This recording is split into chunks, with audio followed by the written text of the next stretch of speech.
Muchísimas gracias por la entrevista y saludos a la audiencia. Y yo creo que en términos de la inseguridad, lo que el presidente tiene por delante es un gran desafío sobre el cual, pienso yo, no va a poder responder de manera demagógica o con 3 o 4 decretos, entre ellos el de colocar al ejército en las calles, sino que va a tener que responder de manera contundente, de manera frontal, ante un flagelo que va convirtiendo al Ecuador en un país francamente inseguro y que está a manos, a merced, diría yo, de los poderes de los narcotraficantes. Y esto no se lo puede enfrentar solamente con decretos de emergencia o con 2 o 3 acciones. Se lo tiene que enfrentar de manera directa y en los puntos en los cuales al crimen organizado todavía no se lo ha tocado y es donde más le dolería, diría yo, que es precisamente en el ámbito del lavado de activos y en el rastreo de los recursos que los mafiosos están colocando para poder convertir esos capitales que provienen del crimen, que provienen de actividades ilícitas en capitales lícitos, digamos así. El otro ámbito es el ámbito de la inseguridad cotidiana. Sí, nos enfrentamos ante una situación que todos los días se vuelve cada vez más calamitosa y que tiene que ver muchísimo con la falta de capacitación y de formación de los cuadros policiales, la falta de capacitación y de dotación de equipamiento para esas mismas fuerzas policiales y el apoyo que se le debe dar a una fuerza, diría yo, encargada de la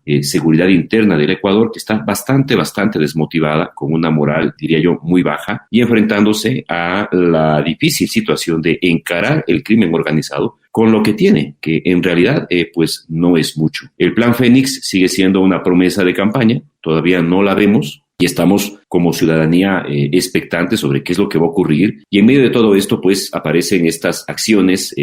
emprendidas por parte de la Fiscalía General del Estado tendientes hasta ahora, diría yo, hasta ahora solamente a lanzar una cortina de humo sobre determinados actores políticos y periodísticos que tiende, digamos, de alguna manera a desviar la mirada de los ecuatorianos, de la gente en el Ecuador, hacia temas que son más importantes y más sensibles. Ahora, en materia económica, el presidente Noboa presentó proyectos de ley a la Asamblea Nacional. Recordemos que el proyecto de Ley de Eficiencia Económica y Generación de Empleo ya fue aprobado y actualmente se analiza el de generación eléctrica. En este sentido, y según su criterio, ¿cómo evalúa estos 2 proyectos la coyuntura nacional? Bueno, yo creo que ambos proyectos de ley son el resultado de una situación que pues no cabe duda, el presidente Daniel Noboa ni su gobierno las han generado, son unas herencias de los 2 gobiernos anteriores. La primera, que es la reforma laboral, me preocupa muchísimo porque tiende a legitimar procesos de precarización laboral y de flexibilización que terminan convirtiéndose en leyes que son regresivas en cuanto a los derechos y a las conquistas de los trabajadores. Y en el caso del proyecto de ley energético, yo creo que esta es una consecuencia del mal manejo de la política eléctrica del gobierno de Guillermo Lasso. Hay que decirlo con todas las letras. La mala política, la desinversión, el descuido, la lenidad con la que actuó específicamente el exministro Santos Alvite, al no hacer ningún tipo de inversión en cuanto al mejoramiento del sistema hidroeléctrico, al no promover el desarrollo de formas alternativas de energía, al dejar que se destruyera la infraestructura hidroeléctrica. Todo ello, desde mi punto de vista, haciéndolo adrede para buscar la privatización del sector,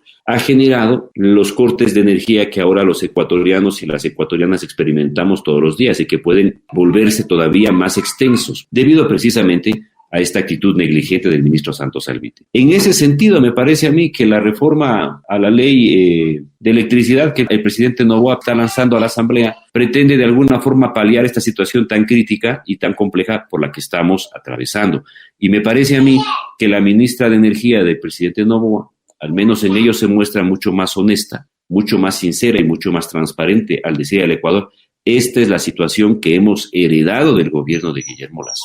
Y vamos a tener que hacernos cargo de esta catástrofe, de este desastre que no lo hemos provocado, y vamos a tener que enfrentarnos a más cortes de energía porque no tenemos otra forma de hacerlo. Entiendo que se está buscando una renegociación con Colombia para obtener un mejor precio en la compra de energía eléctrica. Y en esto me parece que hay unos pasos que son interesantes, son importantes. En la parte final, doctor Cabrera, y abordando un poco sobre las acciones ejecutadas por Fiscalía General del Estado en el caso Metástasis, que reveló chats comprometedores que involucran autoridades, jueces, policías, entre otros. ¿Cuál es el análisis que podemos realizar y qué se puede esperar a futuro a raíz de estas pruebas e investigaciones? El caso Metástasis está en un primer momento y así lo ha decidido pues, la fiscal general del Estado, de alta mediatización de lo que podríamos entender son los indicios de una corrosión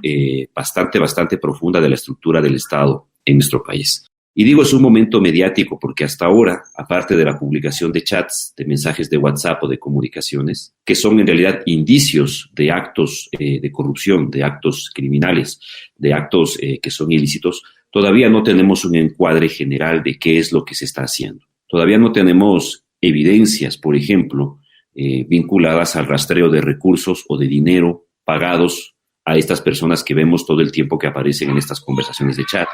Todavía no tenemos otras evidencias que permitan establecer de manera fehaciente que existen actos de corrupción, que existe dinero entregado a determinados actores, que existen acciones por las cuales los grupos mafiosos o los actores mafiosos fueron beneficiados en la cárcel con sus traslados, con una serie de beneficios. Tenemos solamente mensajes. Y estos mensajes, por supuesto, que han generado mucha incertidumbre, mucha preocupación y mucha indignación en la sociedad civil. Pero las preguntas que surgen de esos chats, la evidencia que debe respaldar esos chats o debe respaldar la teoría de corrupción y de crimen que seguramente la Fiscalía maneja, todavía no los tenemos. El elemento básico para comprender cómo funcionan las estructuras mafiosas dentro de los estados es ver por dónde circula el dinero de estas estructuras mafiosas. ¿A quiénes se les ha pagado? ¿Dónde está ese dinero? ¿En qué cuentas fueron giradas? ¿En qué momento se hicieron estos pagos y qué resultado se obtuvo de aquello? Todavía no tenemos estos elementos. Entonces, creo yo que al fin del año 2023 nos hemos quedado, los ecuatorianos, con un encuadre bastante escandaloso, bastante inquietante, bastante, diría yo, preocupante del nivel de corrosión al que ha llegado el Estado ecuatoriano al haberse colocado a merced de los grupos mafiosos. Pero necesitamos todavía pasar al segundo momento de esta investigación, que ya será pues no tan mediático, pero que será mucho más estructurado en el sentido de establecer cuáles son las trazas, los caminos, cuáles son las evidencias más concretas sobre esta corrupción que estos chats nos están mostrando. Y creo que esto todavía no ha empezado, o al menos todavía la fiscal general no nos ha dado indicios de que esto esté dándose. Todavía tenemos, digamos, este primer pantallazo, así lo voy a llamar yo, un pantallazo de mensajes, de chats, de intercambios de comunicación que nos muestran una serie de cosas o son indicativos de una serie de cosas, pero todavía no tenemos la evidencia concreta de que esas cosas que se indican en esos chats fueron realmente como son o que en realidad están creando todo un encuadre de corrupción dentro de la estructura estatal.